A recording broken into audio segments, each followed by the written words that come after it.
Hello friends, स्वागत है आपके अपने यूट्यूब चैनल मैथ्स उपवन में। मैं हूं राकेश साहू। आज इस वीडियो में बताने वाले हैं लाभ और हानि के बारे में। लाभ और हानि से क्वेश्चन है जो कि रेलवे की परीक्षा में पूछे गए हैं और ये छठा पार्ट होगा।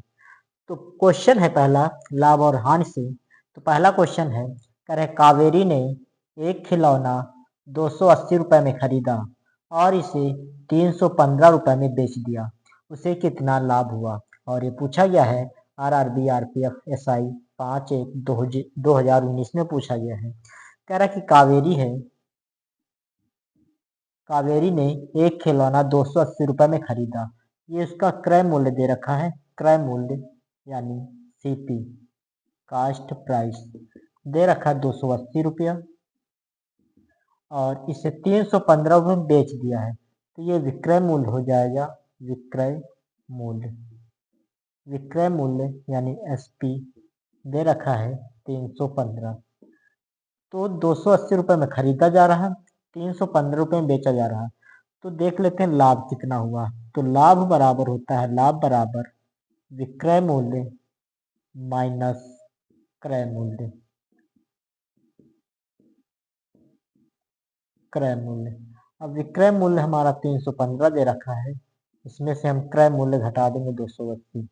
तो 315 में 280 निकालेंगे तो इधर 5, 11 में 8 गया 3, यहाँ बचा 2, 2 में 2 या कुछ नहीं यानी 0।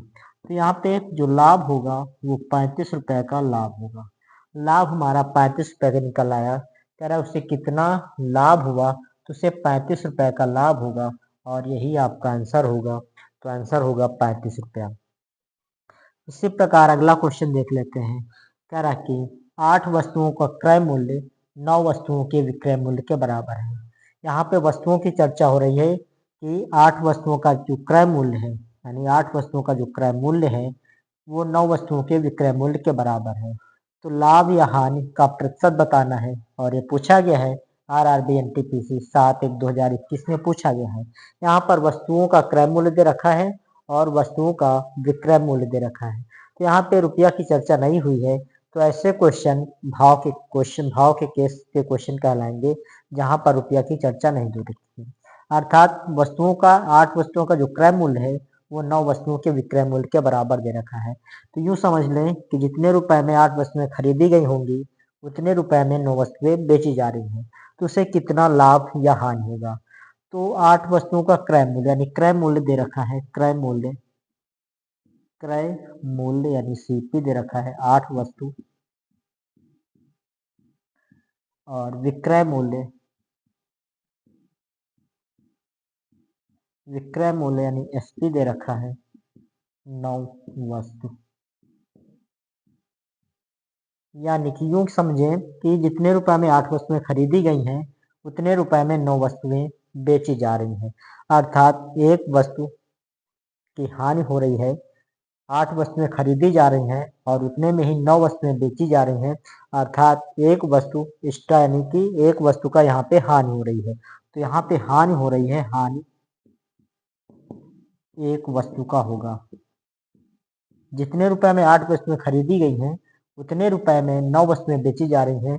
अर्थात एक वस्तु की यहाँ पे हानि हो रही है, एक वस्तु घर से ही बेची जा रही है। तो हानि होगी एक वस्तु की। तो प्रतिशत हानि बताना है। तो प्रतिशत हानि होगी प्रतिशत हानि।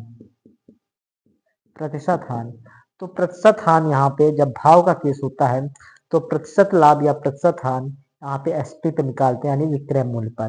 तो हानि हो रही है एक वस्तु का, हानि बट्टे एसपी यानी विक्रय मूल्य बट्टे 9 कर देंगे और प्रतिशत के लिए 100% से गुणा कर देंगे। तो यहाँ पे इसको काट देंगे तो 100 एक कम 100 हो जाएगा, 100/9। इसको 9 से भाग करेंगे यहाँ 100 को, तो 9 एक कम 9, एक बचा उतारे 0, फिर 9 एक कम 9, एक बचा लगाए दशमलव उतारे 0, फिर 9 एक कम 9, फिर एक बचा फिर दशमलव लगा फिर 0 उतार लिए, फिर 9 एक कम 9। अर्थात उसको जो आएगा वो 11.11% की हानि होगी और यही आपका आंसर होगा। तो उसका हानि प्रतिशत होगा 11.11% की हानि होगी। अगला क्वेश्चन है, अगला क्वेश्चन कह रहा है किसी वस्तु का मूल्य 1500 रुपए है, उसे 2000 रुपए में बेचा गया। यानी किसी वस्तु का जो मूल्य है वो 1500 रुपए है, उसे 2000 रुपए में बेचा जा रहा है।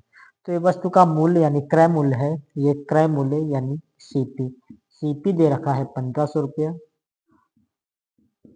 1500 रुपया दे रखा है और उसे 2000 रुपए में बेचा जा रहा, तो ये विक्रय मूल्य हो जाएगा यानी सेलिंग प्राइस। 2000 रुपए में बेचा जा रहा, विक्रय मूल्य हो जाएगा 2000। तो क्रय मूल्य यानी कि 1500 रुपया क्रय मूल्य है और 2000 रुपया विक्रय मूल्य यानी बेचा जा रहा है, तो 500 रुपए का यहाँ पे लाभ हो जाएगा। तो लाभ होगा, लाभ बराबर होता है विक्रय मूल्य, विक्रय मूल्य माइनस क्रय मूल्य, क्रय मूल्य। तो विक्रय मूल्य 2000 रुपया है और क्रय मूल्य 1500 है, तो यहाँ पर 500 रुपए का लाभ होगा, 500 रुपए का लाभ होगा। कह रहा है इस वस्तु में कितने प्रतिशत का लाभ हुआ, तो प्रतिशत लाभ बताना है। तो प्रतिशत लाभ, प्रतिशत लाभ, तो यहाँ पे लाभ, लाभ बट्टे क्रय मूल्य गुणे 100% होता है। यह प्रतिशत लाभ का सूत्र होता है लाभ बट्टे क्रय मूल्य गुणे 100%। तो यहाँ पे लाभ, लाभ आया है 500 रुपया। यहाँ पे रुपया की चर्चा हो रही है इसलिए प्रतिशत लाभ यहाँ पे क्रय मूल्य यानी सीपी पर निकालते हैं। तो लाभ 500 रुपया हुआ है और क्रय मूल्य यानी कि 1500 है और यहाँ पे 100% से गुणा कर दिए प्रतिशत लाभ निकालने के लिए। 1 0 2 0, 1 0 2 0 कट जाएगा, 5 1 5, 5 3 15। इधर 100 को 1 से गुणा करेंगे तो 100 बटे 3%। इसको भाग करेंगे तो 33.33% आएगा। 3 3 9, 3 3 9 दशमलव, फिर 33.33% इसका प्रतिशत लाभ होगा। 33.33% इसका होगा प्रतिशत लाभ। यही आपका आंसर होगा 33.33%। इसी प्रकार अगला क्वेश्चन देख लेते हैं। कह रहा कि 2275 रुपए में खरीदी गई एक वस्तु को 8% के लाभ पर बेचा गया। यानी कि 2275 रुपए में खरीदी गई एक वस्तु, वस्तु को 8% के लाभ पर बेचा गया। वस्तु का विक्रय मूल्य कितना था, यानी कि वस्तु का विक्रय मूल्य कितना था, और ये पूछा गया है आरआरबी ग्रुप डी 2/11/2018 में पूछा गया है। तो 2275 रुपए में खरीदी गई एक वस्तु, क्रय मूल्य दे रखा 2275 रुपए, 8% के लाभ पर बेचा जा रहा, तो लाभ यहाँ पर लाभ दे रखा है 8%। तो 8% का मान निकाल लेते हैं। प्रतिशत हटेगा बट्टे 100 आएगा, काट देंगे 4 दूनी 8 और 4 दूनी 8, 4 पंचे 20। लाभ हो रहा है तो ये वाला यहाँ पे हम जोड़ देंगे, तो 25 में ऊपर वाला तो जोड़ देंगे, हो जाएगा 27 बट्टे 25।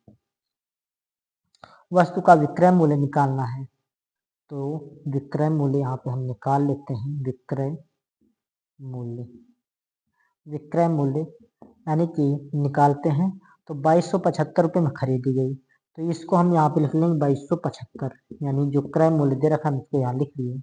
लाभ आया है 27/25, इसी को हम सीधा गुणा कर देंगे तो हमारा विक्रय मूल्य निकल आएगा 27/25। जो 2275 दे रखा है इसी में हम लाभ 27/25 आया, इसी को हम सीधा गुणा कर देंगे तो विक्रय मूल्य निकल आएगा। इसको काट देंगे तो 25 9 या 225, 2 बचा, 2 इसके पास, 25 से कम 25। अब 91 और 27 का हम गुणा कर लेते हैं। 91 और 27 का गुणा, 7 1 कम 7, 7 9 63, 2 1 कम 2, 2 9 18, 7 3 2 5, 8 6 14 के 4 हासिल 1 1 1 2, 7 3 2 5, 8 6 14 और 1 1 2, अर्थात 2457।